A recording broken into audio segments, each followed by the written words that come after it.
আসসালামু আলাইকুম সুপ্রিয় শিক্ষার্থীবৃন্দ। সরকারি ধোয়ারা আদর্শ কলেজে 2020-21 শিক্ষাবর্ষে যারা একাদশ শ্রেণীতে ভর্তি হয়েছ তাদের অর্থনীতি ওরিয়েন্টেশন ক্লাস অনলাইন ক্লাসে স্বাগত। আশা করি সবাই ভালো আছো, সুস্থ আছো, নিরাপদে আছো।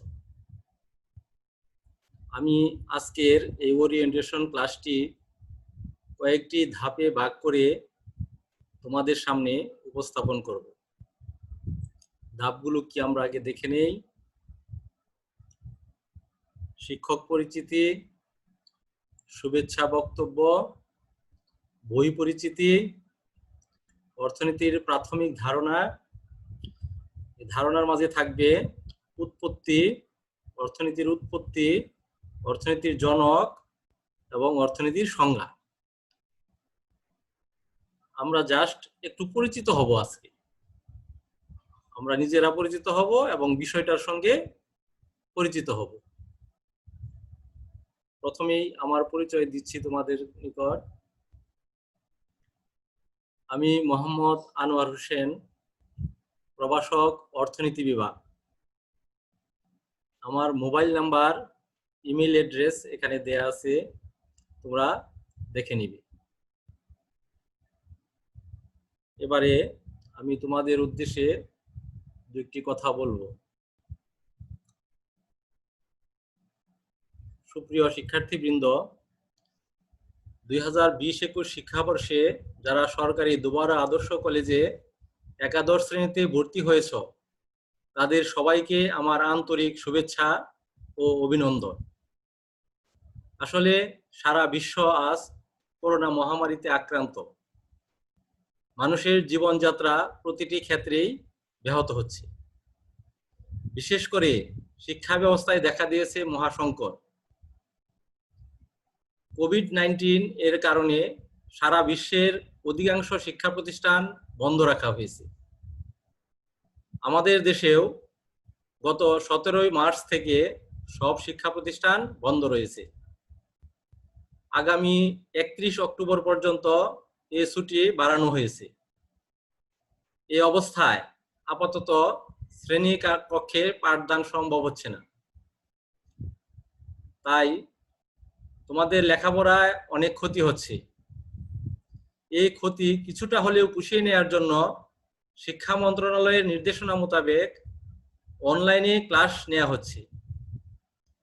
তারই ধারাবাহিকতায় আজ থেকে তোমাদেরও অনলাইন ক্লাস শুরু হলো।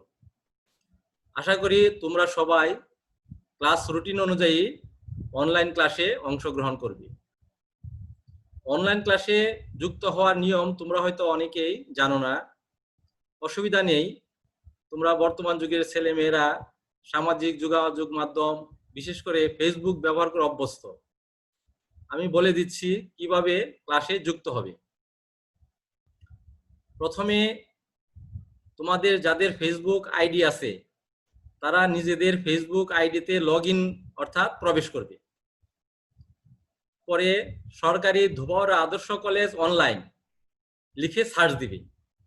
এতে সরকারি ধোবাউড়া আদর্শ কলেজ অনলাইন পেজ আসবে। এখন এই পেজে লাইক দিয়ে দিলেই তোমরা ক্লাসে যুক্ত হতে পারবে। আশা করি সবাই বুঝতে পেরেছো। বুঝতে যদি সমস্যা থাকে তাহলে আমাকে কমেন্টসে জানাবে, আমি আবার বুঝিয়ে দেওয়ার চেষ্টা করব। তোমরা যদি অনলাইন ক্লাসগুলো নিয়মিত না করো তাহলে অনেক পিছিয়ে পড়বে। এমনিতেই তোমরা 3 মাস পিছিয়ে পড়েছো, কেননা গত 1 জুলাই থেকে তোমাদের শ্রেণী কার্যক্রম শুরু হওয়ার কথা ছিল। জানি অনলাইনে ক্লাস করা বেশ ব্যয়বহুল, তবুও নিজেদের ভালোর জন্যে একটু খরচ তোমাদের করতেই হবে। বিশেষ করে আমি সম্মানিত অভিভাবকদের বলবো, আপনাদের সন্তানের শিক্ষা কার্যক্রম চালিয়ে নেওয়ার জন্য অনলাইন ক্লাসে অংশগ্রহণের প্রয়োজনীয় ব্যবস্থা করে দিবেন। যাক, এখন আর কথা নয়, চলো আমরা ক্লাসে চলে যাই।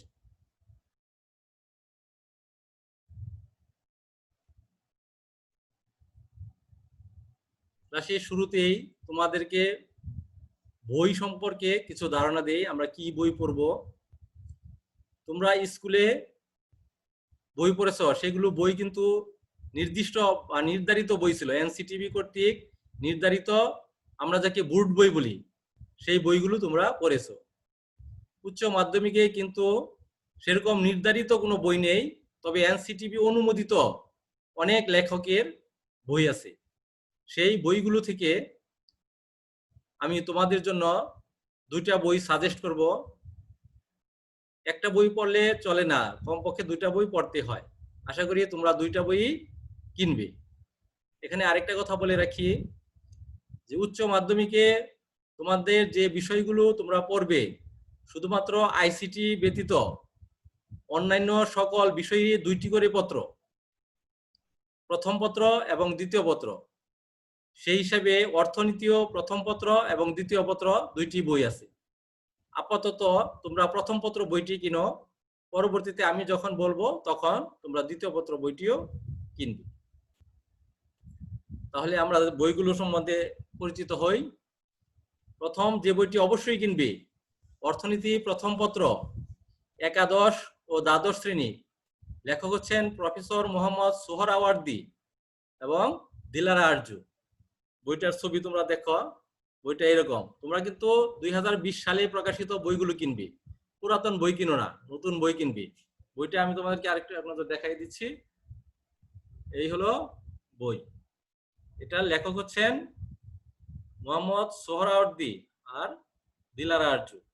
এটা অক্ষরপত্র প্রকাশনী বের করেছে। এই হলো একটা বই।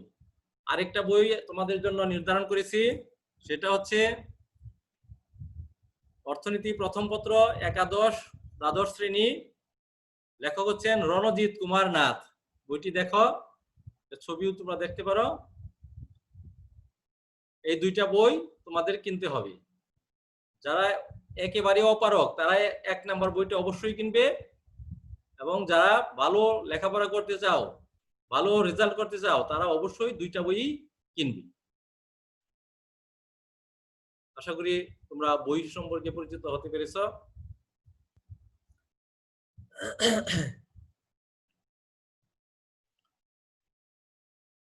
এবারে আমরা অর্থনীতির প্রাথমিক ধারণা নিয়ে কিছু বলবো।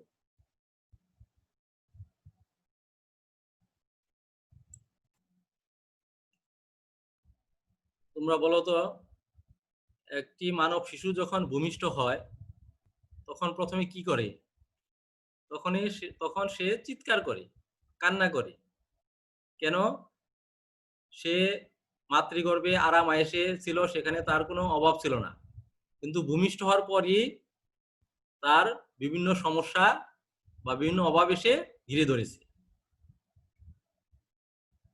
সে বড় হতে থাকে এবং তার অভাবও বাড়তে থাকে। এভাবে দেখা যায় যে মানুষের জন্মের পর থেকে অসীম অভাবের সম্মুখীন হয়। কিন্তু এই সমস্ত অভাব পূরণ করার জন্য যে সমস্ত সম্পদের প্রয়োজন, তার যোগান প্রকৃতিতে সীমিত বা স্বল্প। আর এই সম্পদের স্বল্পতার কারণেই মানব জীবনের সকল দুর্যোগের সূত্রপাত।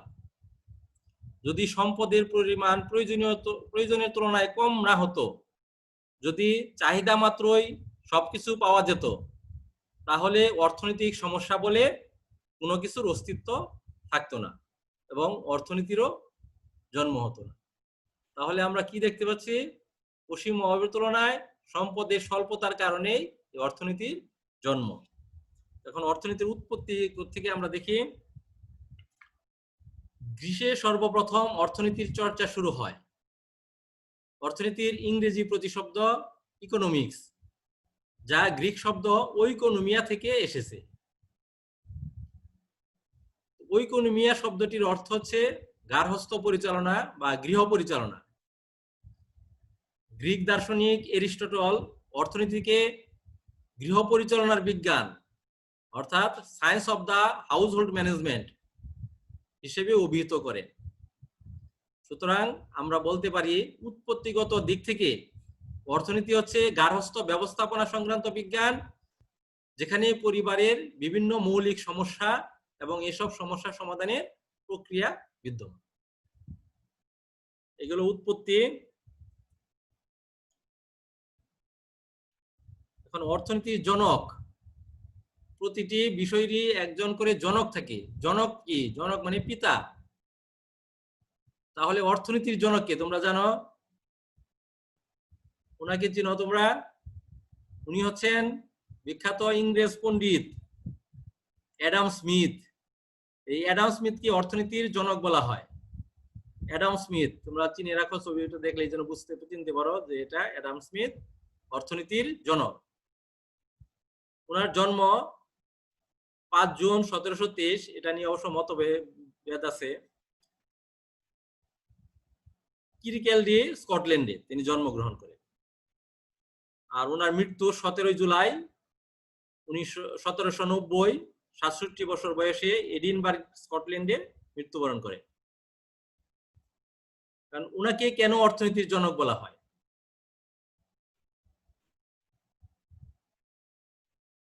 অর্থনীতিবিদ অ্যাডাম স্মিথ 1776 সালে তার বিখ্যাত গ্রন্থ, এই গ্রন্থটার নাম তোমরা কিন্তু অবশ্যই মনে রাখবে, an inquiry into the nature and causes of the wealth of nations, সংক্ষেপে আমরা ওয়েলথ অফ নেশনস বলে থাকি। এই গ্রন্থে তিনি অর্থনীতিকে একটি স্বতন্ত্র বিষয় হিসাবে অভিহিত করেন। তার এই অভিহিত করাকে পরবর্তীতে অনেকে মেনেও নিয়েছেন, এই জন্যই তাকে অর্থনীতির জনক বলা হয়। এখন তোমরা প্রশ্ন করতে পারো যে স্যার, অর্থনীতি 1776 সালে অ্যাডাম স্মিথ পৃথক বিষয় হিসাবে বলছেন কারণে তাকে অর্থনীতির জনক বলা হয়। এর আগে কি অর্থনীতি ছিল না? অবশ্যই অর্থনীতি ছিল। তখন ইউরোপের বিশ্ববিদ্যালয়গুলোতে দর্শন শাস্ত্রের অংশ হিসাবে অর্থনীতিকে আলোচনা করা হতো। অতীতে অর্থনীতিকে রাজনীতি বিজ্ঞানের শাখা হিসাবেও আলোচনা করা হতো। পরবর্তীতে 1776 সালে অ্যাডাম স্মিথ যখন এটাকে তার বিখ্যাত গ্রন্থ an inquiry into the nature and causes of the wealth of nations এ স্বতন্ত্র বিষয় হিসাবে অভিহিত করেন, তারপর থেকেই অর্থনীতি একটি পৃথক বিষয় হিসাবে আবির্ভূত হয়।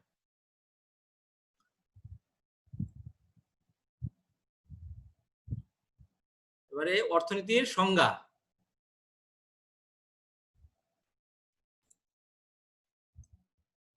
অর্থনীতির সংজ্ঞা এবং বিষয়বস্তু নিয়ে বিতর্কের শেষ নেই। বিভিন্ন অর্থনীতিবিদ অর্থনীতিকে বিভিন্নভাবে সংজ্ঞায়িত করেছেন।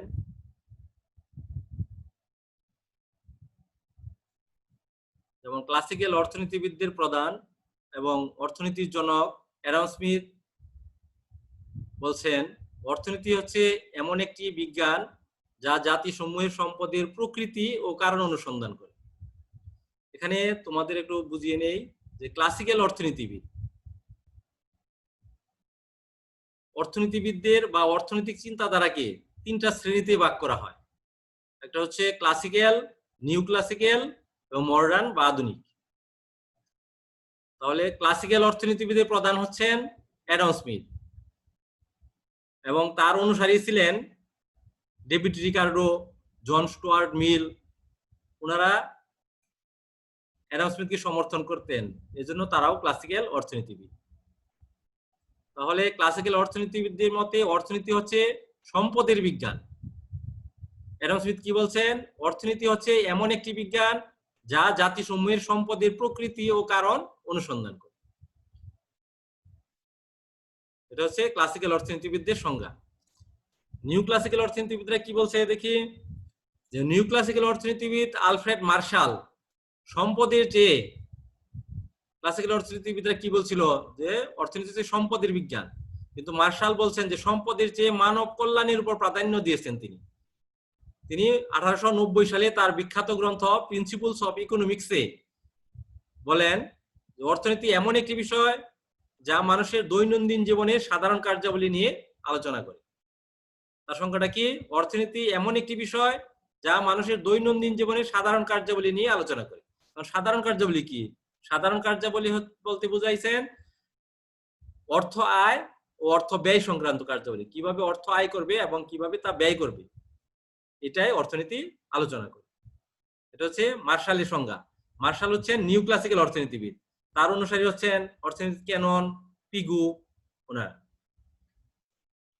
তো সবচেয়ে গ্রহণযোগ্য সংজ্ঞা দিয়েছেন আধুনিক অর্থনীতিবিদ এল রবিন্স। তিনি কি বলছেন? যে মানুষের অভাব অসীম, কিন্তু অভাব পূরণের সম্পদ সীমিত। আমি আগে তোমাদেরকে একটু ব্যাখ্যা করে নিই। তিনি কি বলছেন? যে মানুষের অভাব অসীম, কিন্তু অভাব পূরণের সম্পদ সীমিত।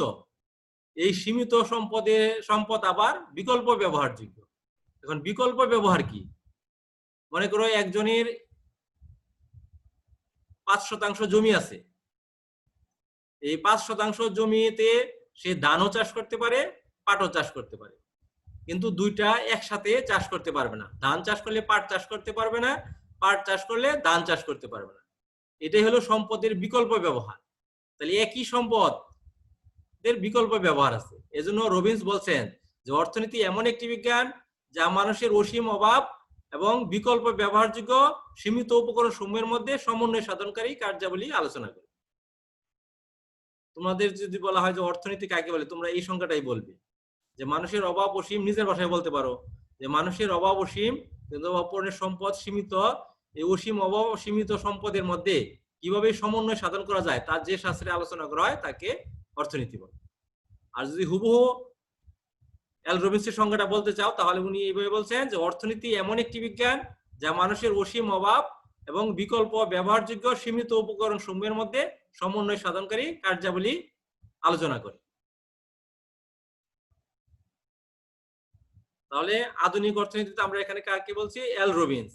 এল রবিন্স ছাড়া আরো দুই একজন আধুনিক অর্থনীতিবিদ আছেন, পি.এ. Samuelson, JM. কেইন্স, ওনারা হচ্ছেন আধুনিক অর্থনীতিবিদ। তাহলে এখানে আমরা কি দেখলাম? যে অর্থনীতিবিদদেরকে তিনটা শ্রেণীতে ভাগ করা হয়েছে: ক্লাসিক্যাল, নিউ ক্লাসিক্যাল, আধুনিক। ক্লাসিক্যাল হচ্ছে অ্যাডাম স্মিথ এবং তার অনুসারী কি বলেছি, ডেভিড রিকার্ডো, জন স্টুয়ার্ট মিল ওনারা। আর নিউ ক্লাসিক্যাল অর্থনীতি হচ্ছে মার্শাল, ক্যানন, পিগু ওনারা।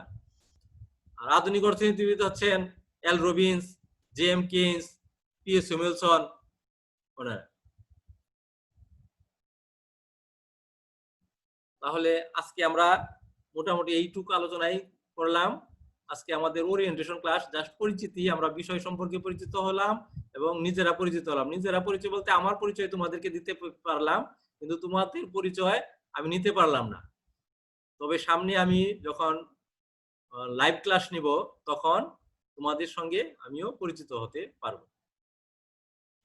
তাহলে আজকে আমরা যে আলোচনা করছি, দেখি তোমাদের কিছু মনে আছে কিনা।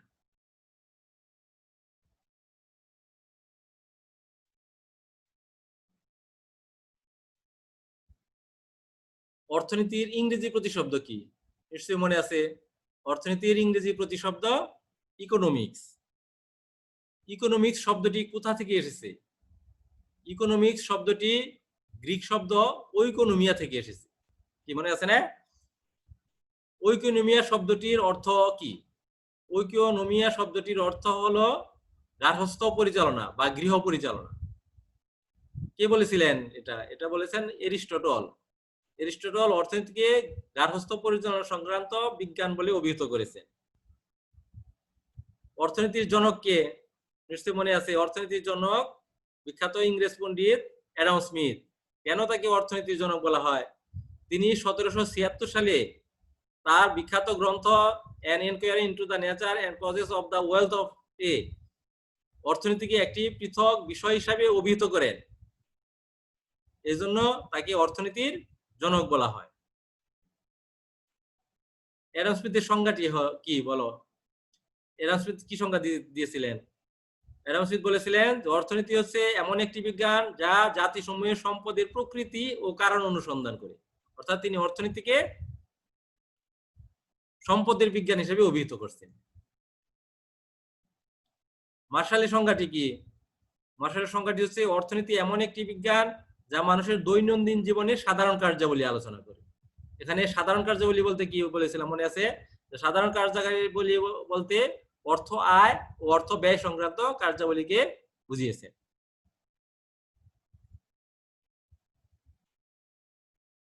অর্থনীতির অধিক গ্রহণযোগ্য সংখ্যাটি কে দিয়েছেন?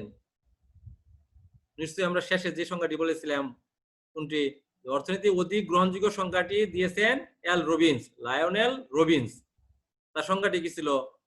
যে মানুষের অসীম অর্থনীতি হচ্ছে এমন একটি বিজ্ঞান যা মানুষের অসীম অভাব ও বিকল্প ব্যবহারযোগ্য সীমিত উপকরণের মধ্যে সমন্বয় সাধনকারী কার্যাবলী আলোচনা করে। এটুকুই আমরা আজকে আলোচনা করেছি। আশা করি তোমরা বুঝতে পেরেছো।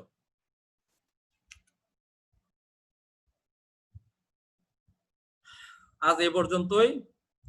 আজকের ওরিয়েন্টেশন ক্লাস তোমাদের কেমন লেগেছে? আমার কথা বুঝতে পেরেছো কিনা কমেন্টসে জানাবে।